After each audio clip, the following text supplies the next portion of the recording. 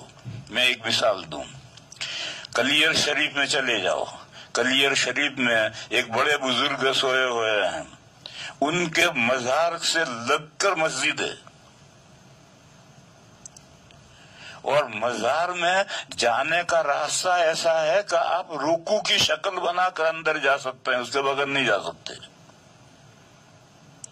اب رکوع کی شکل بنانا ہے، رکوع تو اللہ ہی کے لیے ہوتا ہے، سجدہ اللہ ہی کے لیے ہوتا ہے، تو جو مزار پر سید فاتحہ پڑھنے جائے گا، جب حضرت صابر کلیری رحمت اللہ علیہ کو رکوع کر کے جائے گا اور پھر نکل کر کے مسجد میں جا کر نماز پڑھ رہا ہے، اللہ کے سامنے رکوع سجدہ کر رہا ہے، یہ کیا بات ہے؟ ایک طرف تو اللہ کے سامنے رکوع سجدہ کر رہا ہے، ایک طرف صابر کلیری رحمت اللہ علیہ کے قبر پر جاتے ہوئے رکوع کر کے جا رہا ہے۔ یہ دو چیزیں کس طرح سے جمع ہوں گی؟ یا تو خدا اللہ ہے یا خدا صابر کلیری ہے، اور اگر صابر کلیری قدس سرہ خدا نہیں ہے، خدا اللہ ہی ہے، تو پھر یہ دو ایک ہی عمل ان کے لیے بھی اور ان کے لیے بھی دو عمل کا کیا مطلب ہے؟ میں ایک مرتبہ طالب علمی کے زمانے میں جاتا ہوں، کلیر جاتا ہوں، ہمارے سلسلے کے بڑے بزرگ ہیں، میں وہ جو دروازہ ہے جس میں سے رکوع کی شکل بنا کر اندر جانا ہوتا ہے، میں اس میں اندر نہیں داخل ہوتا، باہر کھڑے رہ کر جو کچھ مجھے اللہ توفیق دیتا ہے وہ پڑھتا ہوں، ایصال ثواب کرتا ہوں، وہ چلا جاتا ہوں، اس لیے کہ میں اللہ کے سامنے رکوع کرتا ہوں، میں کسی بندے کے سامنے رکوع کرنے کے لیے تیار نہیں۔ بہرحال یہ بیچ کی آیت ہے، ایاک نعبد، ہم آپ ہی کی بندگی کرتے ہیں، وہ ایاک نستعین، اور آپ ہی سے مدد طلب کرتے ہیں، آپ کے علاوہ طلب نہیں کرتے۔ اب یہ جو بندگی کی شکلیں ہیں کہ کیا شکلیں جائز ہیں، کیا شکلیں ناجائز ہیں، مدد طلب کرنے کی کون سی شکلیں جائز ہیں، کون سی شکلیں ناجائز ہیں، اس کی رہنمائی کون کرے گا؟ اس کی رہنمائی بھی اللہ کریں گے، اللہ کے علاوہ اس کی رہنمائی کرنے والا کوئی نہیں۔ اب اللہ تعالیٰ رہنمائی کیسے کریں گے؟ یہاں سے رسالت کا مسئلہ شروع ہوا کہ اللہ تعالیٰ بندوں ہی میں سے ایک شخصیت کو منتخب کریں گے، رسول بنائیں گے، وحی کے ذریعے سے اس بندے کو واقف کریں گے، پھر وہ بندہ دوسرے تمام انسانوں کو بتلائے گا۔ رسالت کا مسئلہ یوں شروع ہوا تو اگلی آیت آئی، اہدنا الصراط المستقیم، دکھلائیے ہمیں، بتلائیے ہمیں سیدھا راستہ۔ کائے میں سیدھا راستہ، بندگی میں سیدھا راستہ کون سا ہے؟ استعانت مدد طلب کرنے میں سیدھا راستہ کون سا ہے؟ اور پوری زندگی گزارنے کا سیدھا راستہ کون سا ہے؟ وہ سیدھا راستہ کون سا ہے وہ ہمیں بتلائیے۔ یعنی کسی انسان کو، ہم میں سے کسی انسان کو رسول منتخب کر کے اس پر وحی نازل فرمائیے، اور وہ بندہ آپ کی وحی کے ذریعے سے ہمیں بتلائے کہ دیکھو زندگی گزارنے کا صحیح راستہ یہ ہے۔ میرے بھائیوں، میری بہنوں، یہ بات ذہن میں رکھو، یہ دنیا، اس دنیا میں کیسے جینا ہے، اس کے لیے اللہ تعالیٰ نے انسان کو ایکسٹرا آرڈینری عقل دی ہے، اور انسان اپنی عقل سے اپنا چنا پھوڑتا ہے۔ اس کے لیے اللہ نے نبوت کا سلسلہ نہیں قائم کیا اور اللہ نے وحی نہیں نازل کی کہ ہل زمین جوتنی ہے تو ہل کیسے بنانا ہے، بیل کیسے جوڑنے ہیں، ہل کیسے چلانا ہے، کتنی مرتبہ چلانا ہے، اس کی تعلیم دینے کے لیے اللہ تعالیٰ کے یہاں سے ہدایت نہیں آتی۔ اس کے لیے اللہ تعالیٰ نے انسان کو عقل دے رکھی ہے، اس عقل کے ذریعے سے وہ آہستہ آہستہ بڑھتا رہتا ہے۔ دیکھو آج کہاں تک انسان کی عقل نے انسان کے تمدن کو پہنچا دیا ہے، عقل حیران ہے۔ اس کے لیے نبوت کا سلسلہ نہیں ہے، یہ تو انسان اپنی عقل سے اس کو کرتا ہے۔ لیکن ایک ہے یہ دنیا گزر کر کے پھر اگلی دنیا شروع ہوگی، وہاں سے چل کر اللہ تک پہنچنا، کون سے اس دنیا میں کون سے اعمال کرو گے اچھے تو اللہ تک پہنچو گے، اور کون سے اعمال کرو گے تو جنت تک پہنچو گے، اور کون سے اعمال برے ہیں جن کو کرنے والا جہنم تک پہنچے گا، اس کو انسان اپنی عقل سے طے نہیں کر سکتا۔ انسان کی عقل اس کے برابر نہیں ہے، اور دلیل اس کی یہ ہے کہ دیکھو دنیا میں جتنے مذاہب، ریلیجن، دھرم ہیں، یہ سارے دھرم اللہ تک پہنچنے کی کوشش کرتے ہیں، سارے دھرم اللہ تک پہنچنے کی کوشش ہے، اور پھر ان میں کتنا تفاوت ہے، کتنا اختلاف ہے۔ تو اگر انسان اپنی عقل سے اللہ تک پہنچ سکتا، اللہ کی مرضی کو جان سکتا، تو دنیا میں جو دھرم ہیں، جو ریلیجن ہے، ان میں اتنا اختلاف نہ ہوتا۔ معلوم ہوا کہ یہ مسئلہ انسان کا عقلی نہیں ہے، کہ عقل سے طے نہیں ہو سکتا۔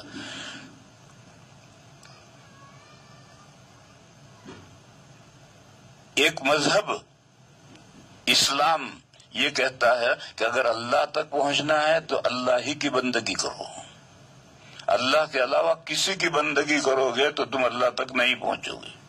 ایک حدیث شریف ہے، قیامت کے دن اللہ تعالیٰ ان لوگوں سے یہ کہیں گے جنہوں نے شرک کیا ہے، اللہ کے ساتھ بندگی میں شریک ٹھہرایا ہے، اللہ تعالیٰ کہیں گے انا اغنى شرکا، میں پارٹنروں میں سب سے زیادہ بے نیاز ہوں، مجھے تیری بندگی نہیں چاہیے، میرے ساتھ جن پارٹنروں کو تو نے شریک کر کے ان کی بندگی کی ہے، جا ان کے پاس جا کر اپنا صلہ لے لے، میرے پاس تیرے لیے کچھ نہیں ہے۔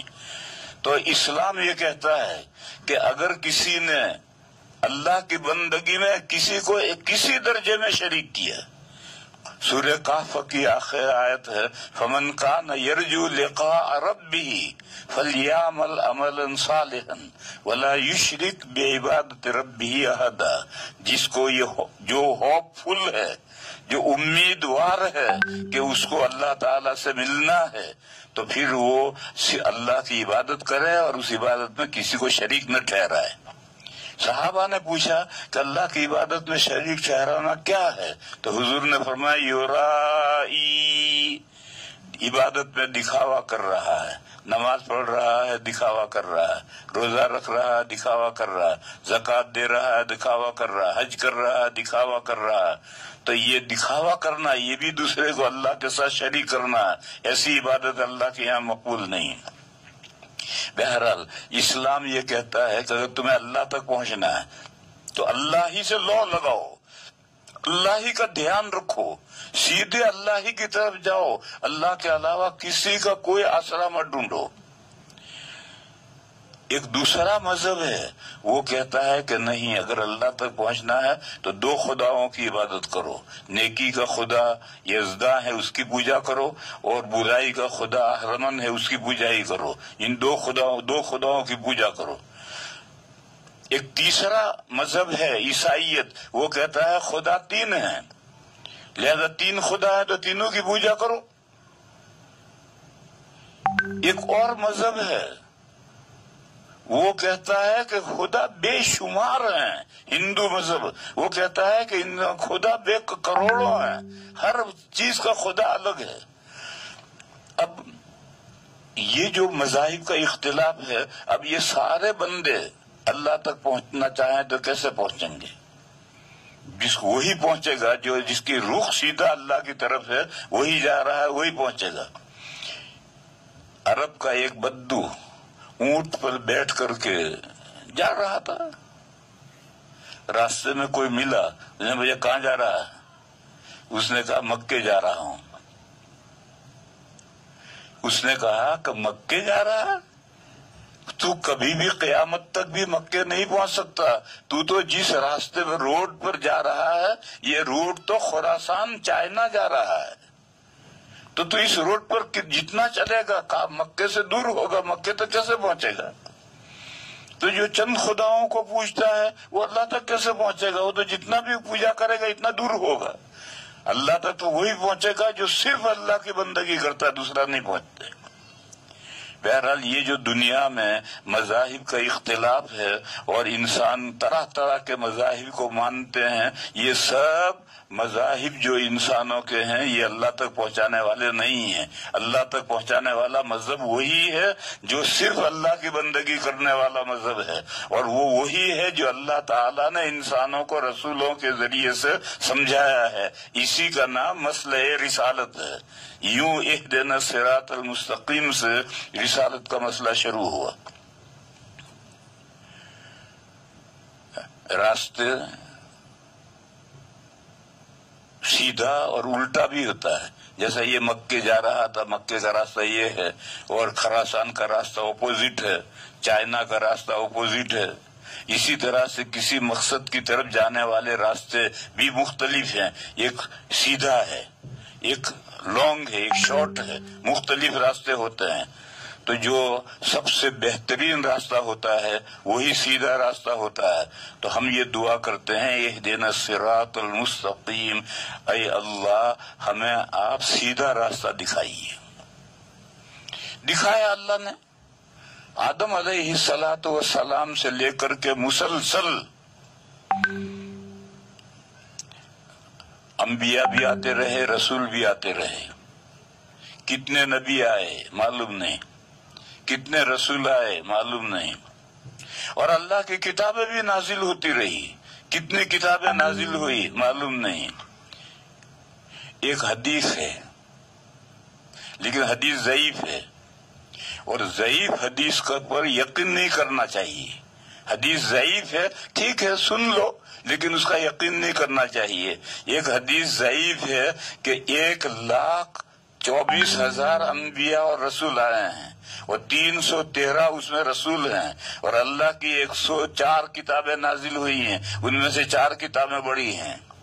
یہ جو حدیث ہے یہ ضعیف حدیث ہے، اور ضعیف حدیث اگر انتہائی ضعیف ہے تو اس کا تو لینا ہی نہیں ہے۔ اگر ضعیف حدیث انتہائی ضعیف حدیث ہے تو اس کو نہیں لینا۔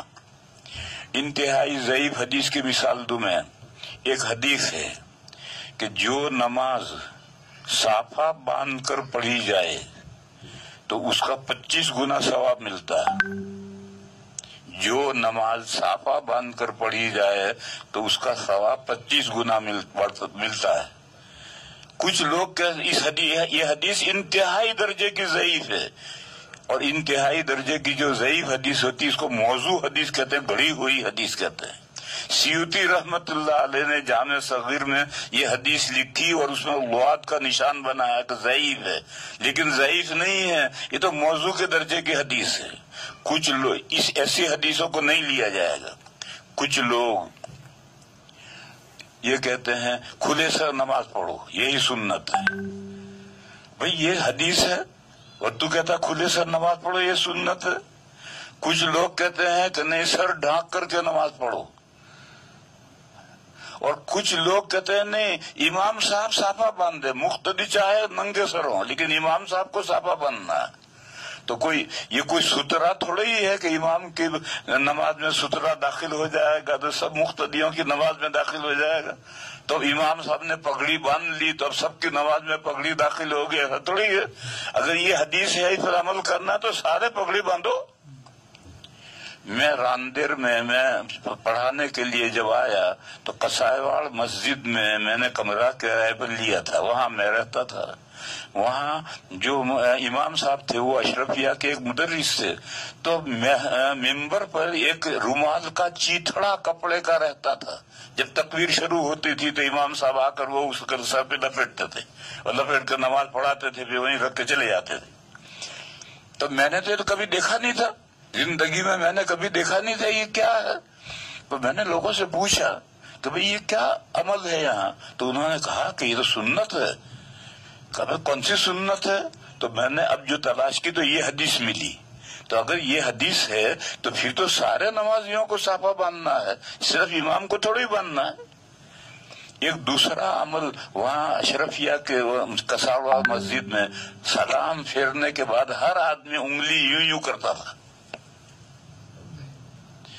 یہ بھی میں نے عمل کبھی نہیں دیکھا تھا. تو میں نے پوچھا کہ بھئی یہ یوں یوں کیا کرتا ہے؟ تو لوگوں نے کہا توبہ کرتا، اللہ میری توبہ، اللہ میری توبہ، اللہ میری توبہ. تو میں نے کہا یہ کیسی توبہ ہے؟ یہ مسجد میں تو توبہ کرتا ہے اور دروازے سے باہر نکل کر بیڑی جلاتا ہے. تو کہاں توبہ ہوئی؟ تو اس لیے میرے بھائی ایسا ڈھونگ کرنے سے کچھ نہیں. توبہ کرو تو حقیقی معنی میں توبہ کرو.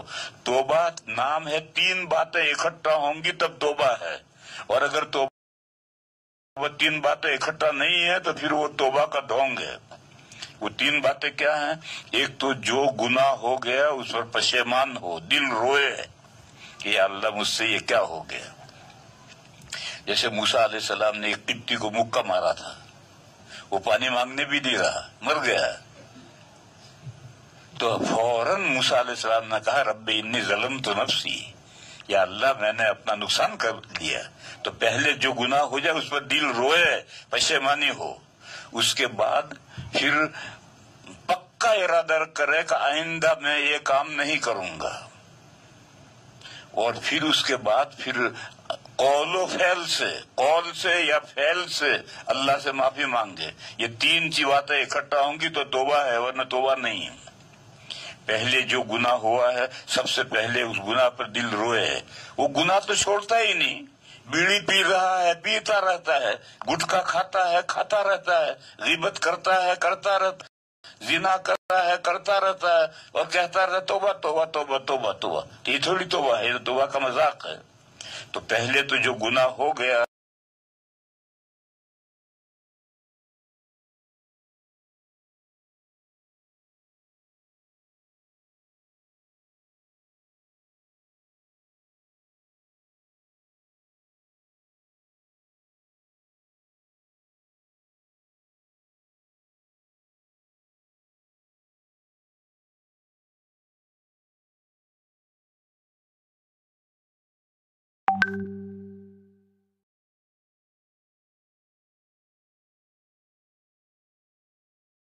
ہے اس گناہ پر پشیمانی ہو جائے. میں نے مثال دی کہ موسیٰ علیہ السلام نے مکہ مارا اور قبطی مر گیا تو انہوں نے کہا رب انی ظلمت نفسی.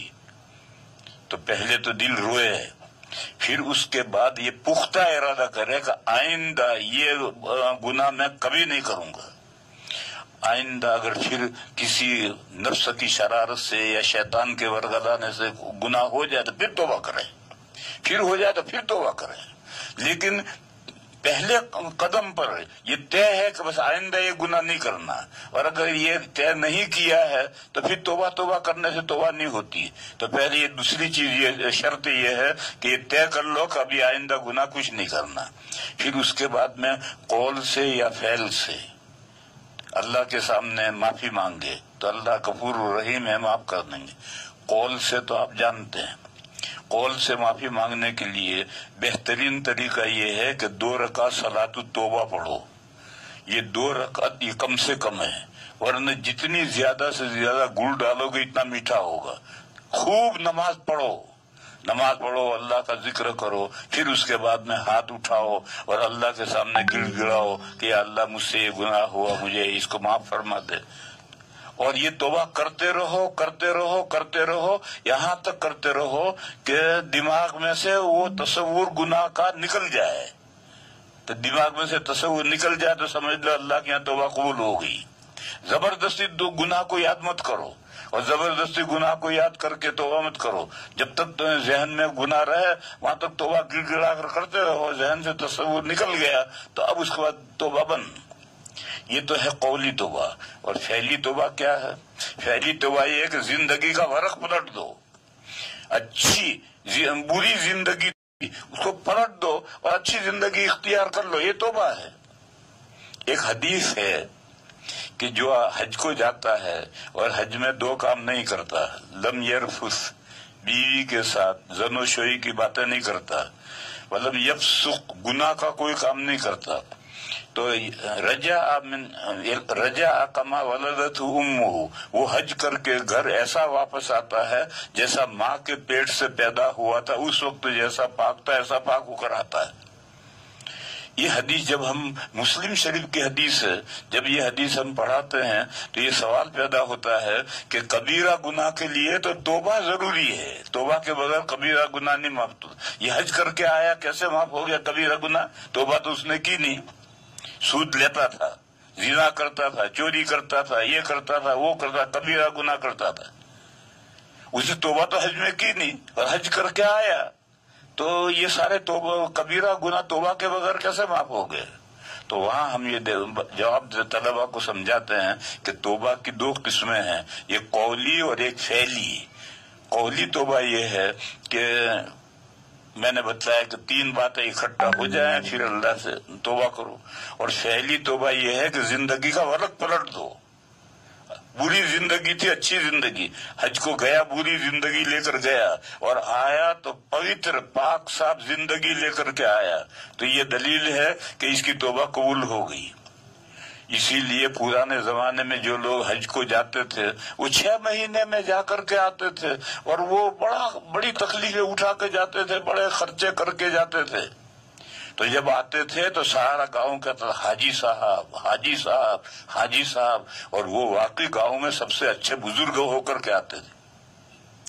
اب 40 دن میں واپس آ جاتے ہیں، خرچہ تو بہت کرتے ہیں لیکن وقت تو گزرتا نہیں ہے، اور آتے ہیں جاتے ہیں سال میں 2-3 چکر کاٹ کر آتے ہیں، اور کوئی حاجی صاحب نہیں کہتا، اگر کہے گا تو پاجی صاحب کہے گا، پاجی صاحب، پاجی صاحب، حاجی صاحب کوئی نہیں کہتا، کیوں؟ اس کی زندگی تو پلٹی نہیں۔ بہرحال میں سمجھا رہا تھا کہ ایک توبہ ہے فعلی توبہ یہ ہے کہ آدمی کی زندگی کا ورق پلٹ جائے، بری زندگی لے کر گیا تھا اچھی زندگی لے کر آ گیا۔ اسی طرح سے حج کو نہیں گیا، گھر ہے لیکن گھر رہ کر کے اس نے اپنی زندگی کا ورق پلٹ دیا، تو یہ بھی توبہ فعلی ہے۔ ایک حدیث سنا ہوں میں، ایک صحابی ابو کبیر حذلی، ایک صحابی ہیں، ڈاکو تھے، بڑے مشہور ڈاکو تھے، بڑے بہادر۔ وہ حضور کی خدمت میں آئے اور کہا کہ یا رسول اللہ مجھے مسلمان ہونا ہے، میں اسلام قبول کرنا چاہتا ہوں، مگر میری 2 شرطیں ہیں۔ ایک شرط تو یہ ہے کہ میں زنا کروں گا، مسلمان ہونے کے بعد بھی زنا سے بچوں گا نہیں، زنا کروں گا، اور دوسرا نماز نہیں پڑھوں گا۔ اگر یہ 2 شرطیں میری منظور ہوں تو میں مسلمان ہونے کے لیے آیا ہوں۔ اب ایک بڑا آدمی ہے، عرب کا بڑا ڈاکو ہے، بڑا بہادر ہے، ایسا آدمی جب مسلمان ہو جائے تو بڑی تقویت ملتی ہے، اور شرطیں ایسی ہیں۔ تو حضور نے ان سے پوچھا ابو کبیر تم جن عورتوں سے زنا کرتے ہو لیکن مجھے یہ بتاؤ کہ اگر تمہاری بہن سے یا تمہاری بیٹی سے یا تمہاری ماں سے اگر کوئی زنا کرے تو تمہیں غصہ آئے گا نہیں آئے گا؟ تو وہ تو بڑے بہادر تھے، ڈاکو تھے، انہوں نے کہا میں کم وقت وہ قتل کر دوں گا۔ تو حضور نے فرمایا کہ پھر تم جن عورتوں سے زنا کرتے ہو وہ بھی تو کسی کی بیٹی ہے، کسی کی بہن ہے، کسی کی ماں ہے۔ تو کہنے لگے یا رسول اللہ میں نے توبہ کی ہے، زنا نہیں کروں گا، مسلمان ہونے کے بعد زنا نہیں کروں گا، سمجھ میں آ گیا۔ تو حضور نے فرمایا کہ لا خیر فی دین لا صلاۃ فیہ، جس دین میں نماز نہیں ہے اس میں کیا بھلائی ہے؟ اگر تم مسلمان ہو کر نماز نہیں پڑھو گے تو کیا بھلائی ہے؟